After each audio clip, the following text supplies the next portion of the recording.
The rescue shuttle descended through Velara Prime's thin atmosphere, cutting through clouds that hung like frozen breath above the mountain range. Commander Tothran's mandibles clicked in frustration as he surveyed the Avalanche site below. 3 months had passed since the human research station went silent, buried under 10,000 tons of ice and rock. Another human casualty, his navigator muttered. They never learn. This planet's winter kills everything. Tothran said nothing. In his 40 years of service across the Galactic Coalition, he'd seen humans do many inexplicable things. Settling on Velara Prime, a world where temperatures plummeted to -80 degrees and avalanches were as common as sunrise, ranked among their most foolish decisions. The scan revealed what he expected. Structural collapse, frozen equipment, no life signs, standard recovery protocol.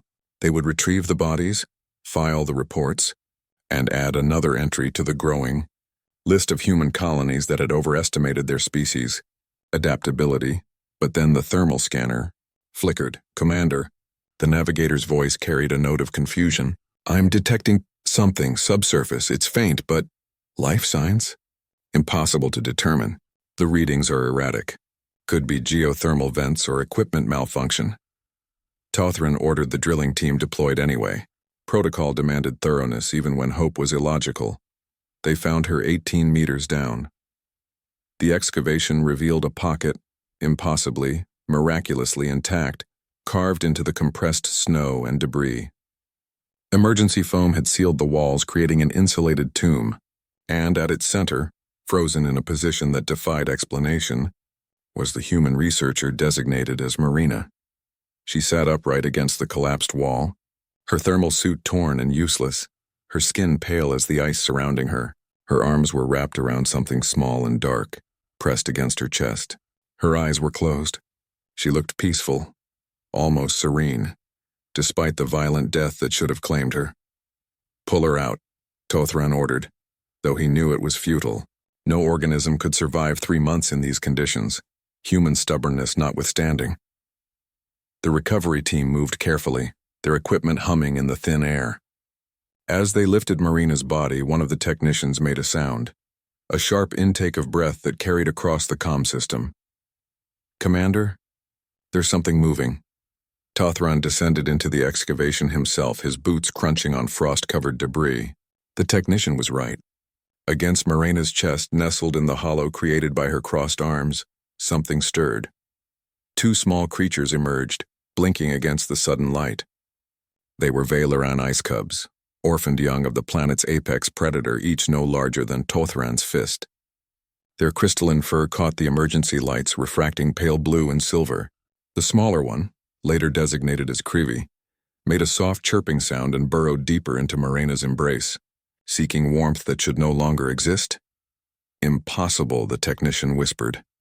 But there they were, 2 living creatures that had survived 3 months in conditions that killed within hours. And they had survived because they'd been sleeping against a human's chest. Tothran reached out carefully, his 3-fingered hand hovering above Marina's neck. Training told him this was pointless. Logic told him she was long dead. But some nagging instinct developed over decades of witnessing human peculiarities, made him check anyway. There, faint, almost imperceptible, a pulse, medical team. Now. His voice cracked across every frequency. The human is alive. The emergency response was immediate.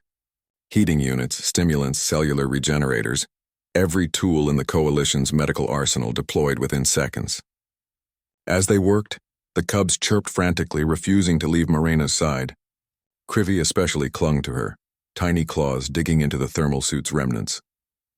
Dr. Zelmara, the medical officer, ran her scanner 3 times before accepting the readings.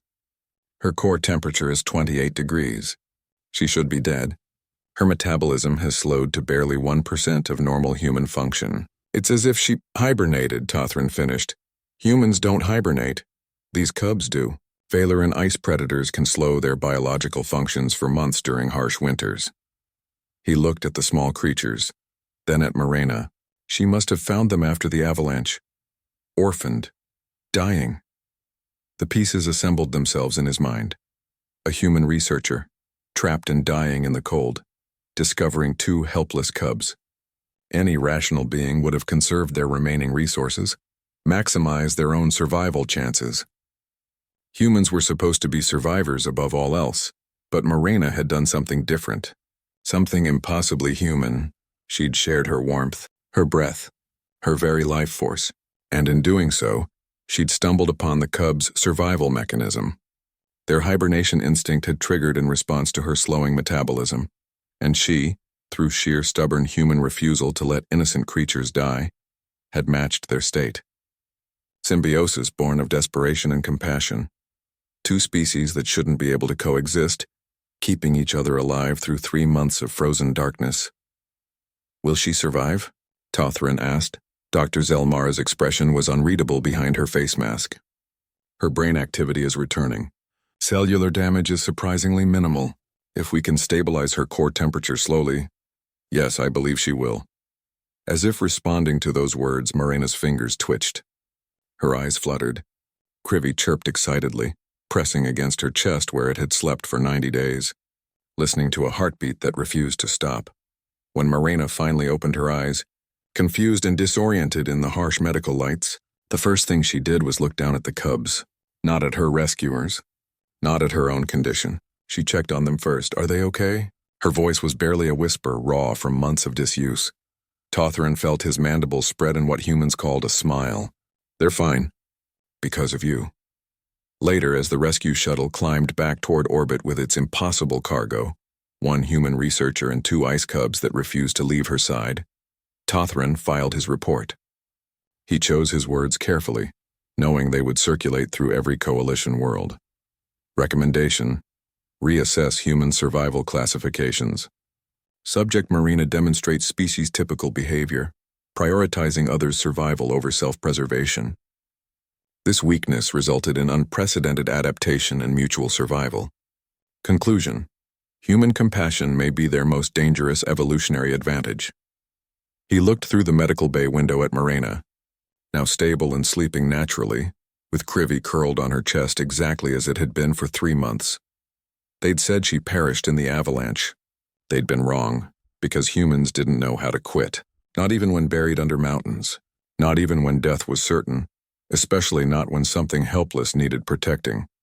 That, Tothran realized, was what made them terrifying and magnificent.